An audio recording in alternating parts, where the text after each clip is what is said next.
अस्सलाम वालेकुम संगत वरी एक नए व्लॉग सां गॾु आया हूँ बाबा। अॼु असांजे शहर में बारिश थी वई, तो फ़िलहाल बारिश के बाद स्टॉप असां बाइक कढी ऐं असां जो छो न भला राउंड हणी अचूं संगत सां गॾु। पोइ वधीक असां सां राब्ते में ई रहो तव्हांखे असां शहर जो विज़िट था करायूं।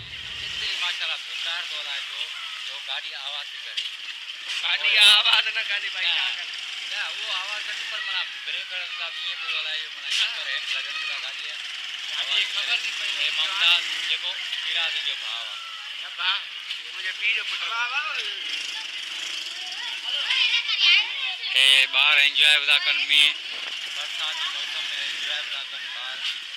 असां बि हिननि वांगुरु ममताज़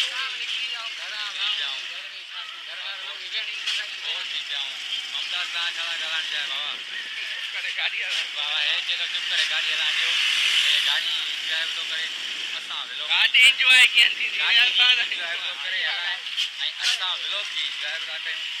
ऐं जेको आहे सो हे रोड बि ठही रहियो आहे। अच्छा, वॾी तरक़ी हीअ आहे माशाल्लाह। हे ॾिसो, हे गप लॻी पई आहे, रोड ठहे बि थो ऐं जेको आहे सो हे ॾिसो माशाल्लाह तरतीब सां कमु हले बि थो। हे माशाल्लाह वॾो ठाको हुयो जेको हिननि ॾिठो बाबा, गाॾी स्लिप थी सघे थी ऐं नुक़सानु थी पवंदो। ऐं हीअ मां हथ हिते रखियो जंहिंमें ममताज़ जेको आहे सो कावड़जी वियो। असांजी संगत थोरी माना जज़्बाती खणी आहे न, हिन लाइ थोरी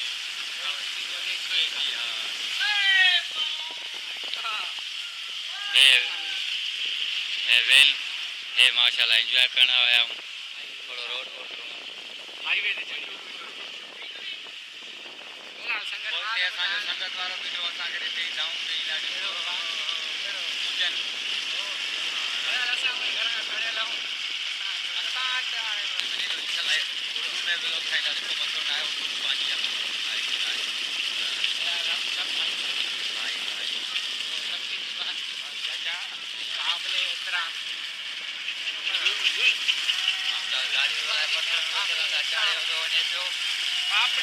पापड़े वारो ममताज़ संगत वारो बचपन जो यार पापड़ी वापड़ी फसींदो त ॿियो कमु न आहे ममताज़ जो, बसि जेको मिली पापड़ी वापड़ी फसड़ियूं ठाहिणियूं। रोड ठही रहियो आहे, ॾिसो माशाल्लाह रोड ठहे बि थो, तरक़ी आहे असांजे शहर जी।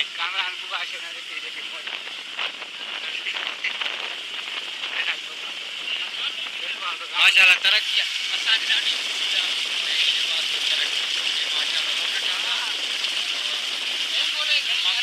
माशाल्लाह संगत घणी आहे, जेको मिले थो सलाम थो करे ममताज़ खे ऐं ममताज़ ही गाड़ी थो हलाए।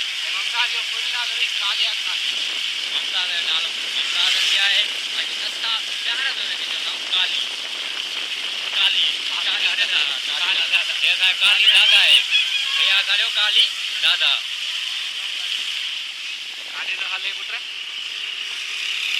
अच्छा संगत हिन महिल असां जेको आहे वापसी वञी रहिया आहियूं, यू टर्न हणी ऐं वियूं था जीअं असां झंडे ते ॾिसूं था का हुते संगत साथ आहे हुई त पोइ वरी ॾिसो हुननि जो रिएक्ट तव्हां असांखे ॾिसी हुनजो रिएक्ट कीअं थो थिए। न हुई संगत त पोइ त असां जेको आहे बरहाली असांजो प्यारो पुलिस स्टेशन आहे, असांखे नाज़ आहे पंहिंजे पढ़ी स्टेशन ते जी, असांखे नाज़ आहे बरहाली गर्ल्स स्कूल। ऐं हीअ माशाल्लाह पत्थर वत्थर विछाई विया आहिनि, संगत त न आहे झंडे वटि, जे गली में हली त तुंहिंजी मर्ज़ी। असल हुननि खे ख़बर पए न यूट्यूबर लथा आहिनि। असां संगत फ़िलहाल हिते स्टार्ट था कयूं, पोइ हैंडल ई अॻिते तव्हां प्लीज़ ट्राई लेटर। असां संगत फ़िलहाल ब्लॉग हिते सफ़ा एंड था करे छॾियूं, पोइ जे वणियो सब्सक्राइब ऐं लाइक लाज़मी करे छॾियो। इहो असां तव्हांजो विज़िट करायो।